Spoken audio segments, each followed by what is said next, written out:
Hello, everyone. My name is always Asma. Welcome to the first episode of Two Ways to Skin a Cat for 2023, a show where we talk career experiences, entrepreneurship, and investments. The main aim is to show that there's more than one way to be successful other than just climbing the corporate ladder. We are live on LinkedIn and YouTube, and the show will be available on podcast by tomorrow morning. So don't forget to like, subscribe, and click on that notification bell to get automatically notified when the next episode comes out. If you're joining me live, drop a one in the comments so that I know I'm not talking to myself. And drop it two in the comments if you're watching the recording.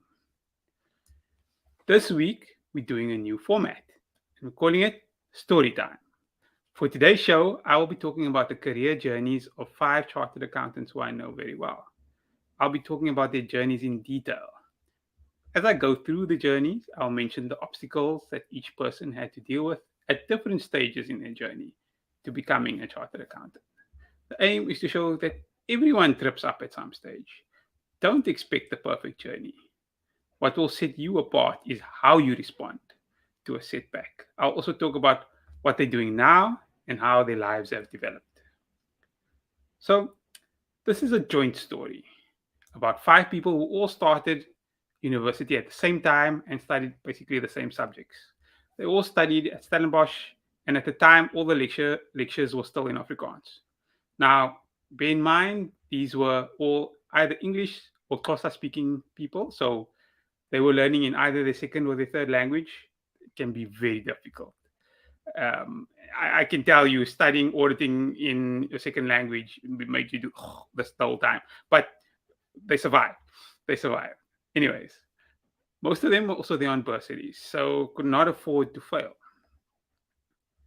Let's go all the way back to the first year of university.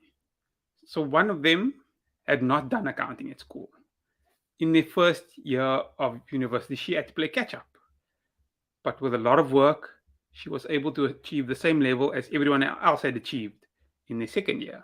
So after their first year, they all managed to pass. Well, they managed to pass their first year, but the first year was a social year, and they all had fun because they were staying in hostels or koshuise, and some were away from home for the first time, enjoying the freedoms that come with that.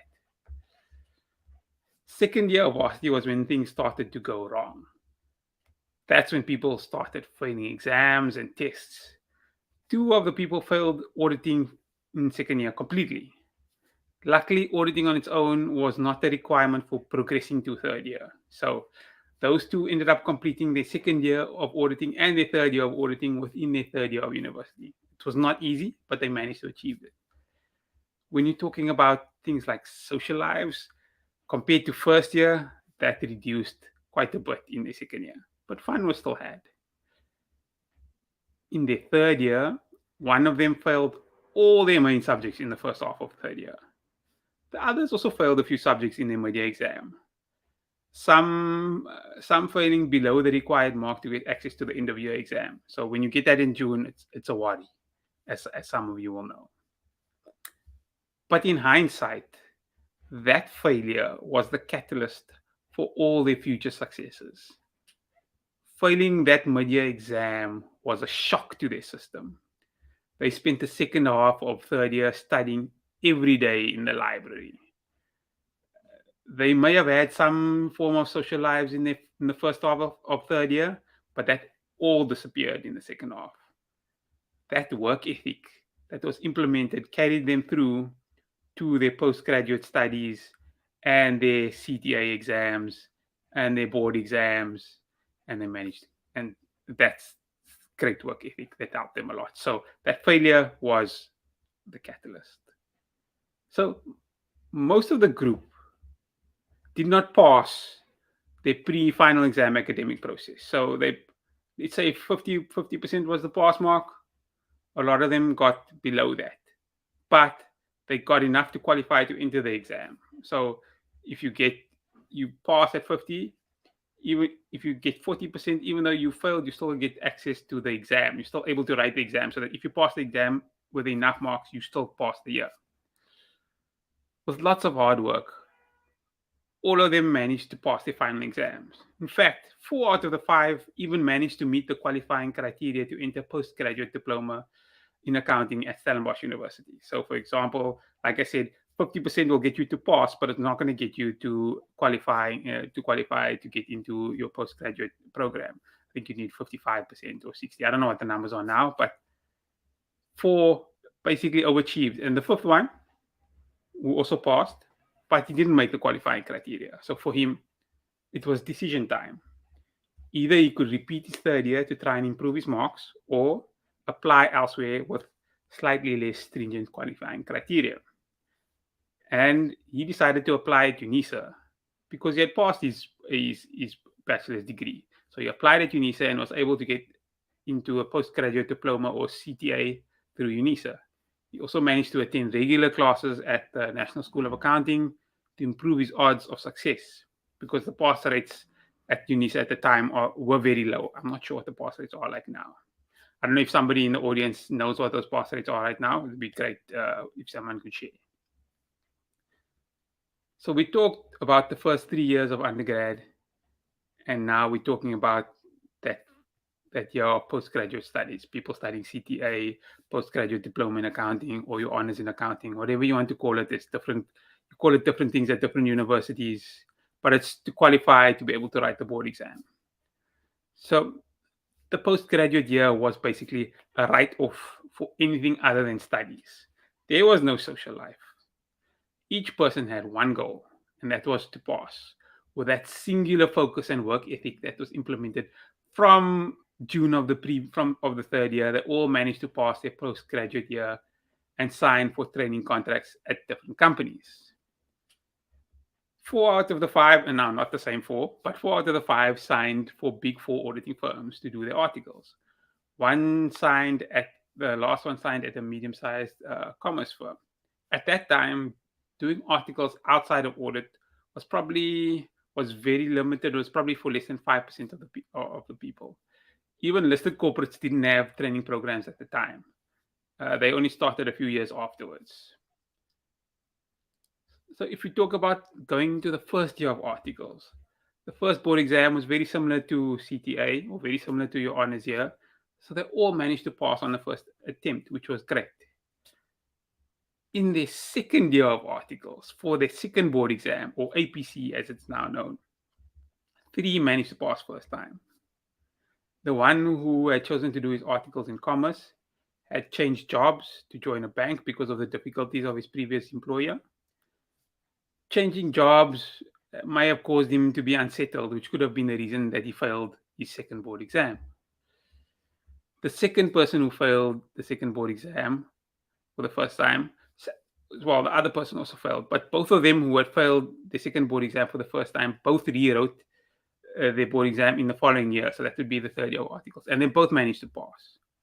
In the end, all 5 managed to qualify as chartered accountants in the same year, each experiencing different failures and setbacks at different times, but managing to respond positively to those failures.